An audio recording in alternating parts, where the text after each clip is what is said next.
Here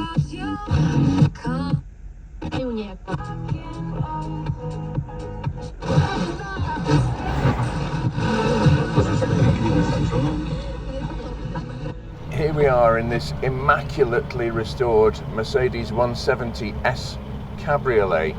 I have never driven a 170S. I've driven a lot of different Mercedes over the years. This is a 1950 car, and it just drives itself. It's so easy to drive through this amazing scenery here. It's just lovely. There's the synchromesh gearbox is all synchromesh. The steering is more direct, much more direct than Rolls-Royces of this era. It would be the Rolls-Royce Silver Dawn that was the equivalent car at this time, it would be a bit more expensive than this, but that sort of thing. And Rolls-Royce deliberately made the steering vague. Their chief development engineer was called Harry Grills, and he incorporated what was called the sneeze factor. So if somebody sneezed, they wouldn't send the car careening off the road by moving the steering wheel, which is a bit far-fetched, actually. Harry Grills was a bit extreme, and that was why so many Rolls-Royce and Bentley products of that period were the steering was more vague than some of their competitors. But I mean, American cars had very vague steering at that time too, very power assisted. But this car is just a little sweetie, it really is. Oh, and there's a supercharged Mercedes 680 just blasting past us, as you do. It's only worth about £5 million. Why would anybody want to be careful with it? But it's just an absolute delight, this car. The brakes are reasonably sharp. As I say, the directional stability is good. There's hardly any play in the steering. It's absolutely negligible. It's not the most powerful car in the world, but that was sort of not the idea, really. This was immediately post-war. Mercedes, like all other car manufacturers, were just regrouping, and they warmed over pre-war cars and sold them. And shortly after this, we had the 220, which was a six-cylinder 2.2 litre engine. This is a 1.7 litre four-cylinder, and they began to sort of become the force to be reckoned with again that we knew for so many decades afterwards. So yeah, this is it's incredibly kind of the organisers to loan us this car to drive. The judging will be, not sure this car's entered in the Concours, that might be a bit unfair, but the judging is tomorrow. This is our tour, and so the Mercedes 170S 1950, a perfect car for this sort of event. It largely drives itself for a 1950 car, and that can't always be said of a lot of them. Well, hello and welcome to another Tyrrell's Classic Workshop. I'm out and about again, this time in Slovakia at the Gbel'any Concours d'Elegance and road trip. And there are some amazing cars buried in the Czech Republic, Slovakia, Austria, the surrounding countries, and some truly spectacular cars have come out of the woodwork. I've been invited to be a judge here. The judging is happening tomorrow. But in the meantime, I can just admire the heavy metal that's here. Hot and cold running Bugattis, some supercharged Mercedes, a Mercedes 680S from 1929, which has won awards at Pebble Beach and Salon Privé before now. That's turned up. Bugattis, this Ventoux, the Type 57. We have a Mercedes 170S. Actually, the organisers have, that's not in the show, the organisers have loaned me that car to drive around as part of the touring, and lovely it is too. It's been restored to a very, very high standard. It's been a joy to drive that car today. So yeah, we've got a 1962 Cadillac convertible, Facel Vegas, all sorts of things. It's incredible. I didn't know what to expect when I turned up here, but this is a world-class event. The cars here are utterly staggering. Some of them are worth many millions of pounds. So yeah, an amazing event. Let's just take a look at one or two of them. Well, inevitably I'm drawn to this car, a Bugatti Type 57 Ventoux. This was an unusual car in that it was actually styled by Ettore Bugatti's brother, Jean. A lot of cars of this era, you bought the radiator shell, you bought the engine, gearbox, chassis, brakes, suspension, bulkhead, and all the gauges, and the rest you sent to your favourite coach builder of choice, and for them to actually make it into a motor car as opposed to a running chassis. The Ventoux was different. This actually came as a complete package. As I say, it was styled in-house by Jean Bugatti, and this was an incredibly popular car. The Type 57, they made a surprising amount of them, over 700. But the Ventoux, I think, roughly 140, 150. Just a magnificent piece of styling. The windscreen for a car of this era was very steeply raked back. It was a very aerodynamic car. So let's just have a look at the engine on this Type 57. The heart of the machine with any Bugatti is the engine. And this is one of the later designs of Bugatti engine, straight 8. Straight 8s were very much in vogue in the 1920s and 1930s because the chassis was a separate frame. It ran in between the front suspension, so the long narrow format of the engine suited the whole thing beautifully. They also made a rather lovely noise. The real clincher was that as the power and the revs and the size of the engine began to grow, the straight 8 crankshaft, actually the pulses and the length of the crankshaft causes whip in the crankshaft, and they could break or actually deflect, as it's called, in straightness. And this was a big problem. So that's why the V8 came into vogue, the V8 engine. But before all that, we had the straight 8. It's a 3.3 litre. It's twin overhead camshafts. So you've got what's called a 90-degree included angle with the valves, and Bugatti engines were always under square. That is to say, the stroke of the engine was much bigger than the bore. Consequently, the pistons had a long travel and the bores were actually quite small, which means you had 3 valves per cylinder, even on an engine as old as this, simply to get enough gas in and out of the combustion chamber. You always have more inlet valve than exhaust, because the mixture is coming into the engine. Most of the energy has gone in the exhaust. So the gases that come out are actually a smaller quantity via the exhaust than they are coming in through the inlet. That's why you have more inlet valves per cylinder than you do exhaust, or larger valves, shall I say. So this is an absolutely classical, magnificent piece of design. The camshafts are here. This is the inlet camshaft on this side, the exhaust over there. You've got the drive gears for the camshafts here. No chains or belts, thank you very much. It's gear driven, which is incredibly exotic engineering. You can't get much more exotic than a straight 8 Bugatti. And this show is teeming with exotic cars. But great to see. The Ventoux was one of Bugatti's staple models. You had the S and the SC, the supercharged, super sporty versions. I'm thinking of Ralph Lauren's SC Atlantic, which is now an excruciatingly valuable car. I had the pleasure of meeting Ralph Lauren and his car in Villa d'Este Concours some years ago.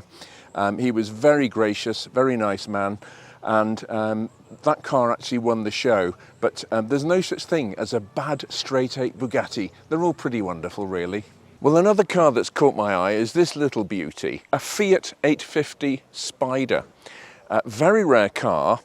It's the 850cc little inline 4 engine at the back with the cooling system, etc., all built in there. But what is interesting about this car is it was designed and constructed by Bertone for Fiat, and it has some very interesting features. This is the Series 2, which has conventional headlights, but the Series 1 actually had headlights set back, and they came from the Lamborghini Miura, or the other way round. The Miura, Marcello Gandini actually styled this car, and he took a lot of the elements of this car's design, the parts, etc., for commonality. I mean, these are hand-built cars in excruciatingly low numbers, so it makes sense to mix and match parts from production, higher volume production versions as best possible. So he took the headlights from the Series 1 and put them on the Miura. There are actually lots of other parts on this car which are from a Miura, and even the colour was a Miura colour. This was called Giallo Sole, sun yellow, and this was actually in the Miura colour palette because they all came from Bertone, same paint. They might call it different names, but it's the same formulation. So I'm just going to look at a couple of bits on this car which have translated to the Miura. Well, this little door lock button is actually up here on a Miura. It's in between the vents on the top of the door, exactly the same part. And if we open it up, the interior handle here and the little tray that it works in are also translated straight to the Miura. There's lots of other little bits and pieces. The rear lights are also were also copied and pasted onto the Miura. And Marcello Gandini told me when I went to his house to meet him some years ago in the Italian job Miura. I was invited to his house, which was a stunning place, an old monastery on top of a plateau outside Turin overlooking Mont Blanc. It doesn't get any more amazing than that. He told me at the time that he used these rear lights and then put a little pressed hand-formed metal aluminium surround round them to make them look different on the Miura from the Fiat 850 Coupe. Very clever. This is the genius of Marcello Gandini, that he could take parts of a production car and make them look ultra special.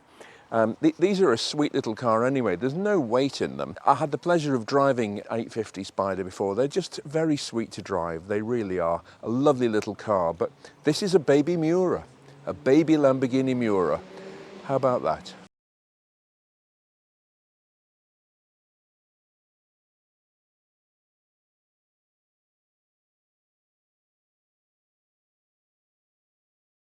Well, another car that's caught my attention is this. One of America's wonderful 1970s land yachts. The Lincoln Town Car, the Cadillac Fleetwood, and this, the Oldsmobile Toronado. I like these because they're just crazy, but I like them for one other reason, that is, as ever, from the engineering point of view. The engine in this is the tamed down economy 6.6 litre. But originally in the Series 1 Toronado with that fabulous fastback styling. But the interesting thing is, this was what General Motors, because obviously Oldsmobile and Cadillac both owned by GM, made something very special for this series of cars called the UPP, the Unitary Power Package, I think it was called from memory. And the V8 is mounted conventionally, front to back, with all the ancillaries on the front, nothing to see there. But at the back, it has the torque converter housing, and then it takes a jump down to the automatic transmission, which is actually part of the engine underneath.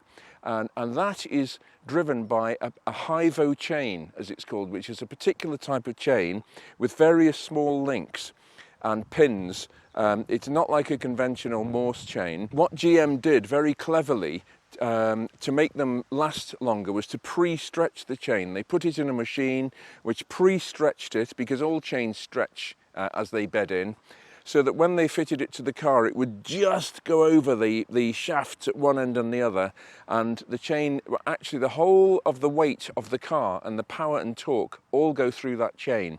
GM also used it on the Rover V8, the Buick V8. That had a HIVO timing chain on the front of the engine to drive the camshaft. Same idea, and it would go on for well over 100,000 miles without any attention. Again, far better than a conventional Morse chain, or far cheaper than gears, but it was a genius solution. GM used it in the Cadillac Eldorado DeVille convertible, I think, in the late 70s, like the Dukes of Hazzard, that kind of thing. Just a wonderful power plant, very reliable, very clever, and it works. Well, it's that morning. It's the morning of the Concours, and the competition here is amazing. There are some world-class cars here, many millions of pounds worth of some of the individual cars.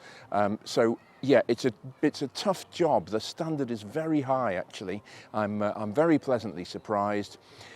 So here we are. I'm going to be judging the first ever Concours with my fellow judge, Katrina Kivanovala, and of the Bentley Bells team, the racing team. So yeah, let's get started. Take time out. time out. Take time out and let me show you what life is really about. We've had all sorts of Bugattis here, some with the earlier cars with the single overhead camshaft engine, some the later ones with the twin cam engine, as I pointed out, for more volumetric efficiency inside the combustion chamber, more power. And I have to say, I'm very glad this car won one of the classes that I was judging. This has won Best of Show as well, and a very deserving winner. What's not to like about a straight 8 twin cam Bugatti? They did make a lot of the Ventoux, as I said, but it is such a exquisite piece of engineering. That straight 8 engine just absolutely purrs. It really is. I'm very, very happy with the result. It was a unilateral decision, so yeah, there we are. Well, thanks for watching the first ever Slovakian Concours of Elegance, and there have been some truly amazing and world-class cars here. Please remember to subscribe, and we'll be back with something else very soon. I simply have to mention the level of hospitality and welcome we received before and during our trip. It was just amazing. So thank you, Jakub and Timo and all the Dostalek family. Thank you to Katerina Kivalova, our fellow Slovakian judge. Everybody at the wonderful Chateau Gbel'any, everybody just made us feel so very welcome. It was a truly special experience. So thank you. Got to say that.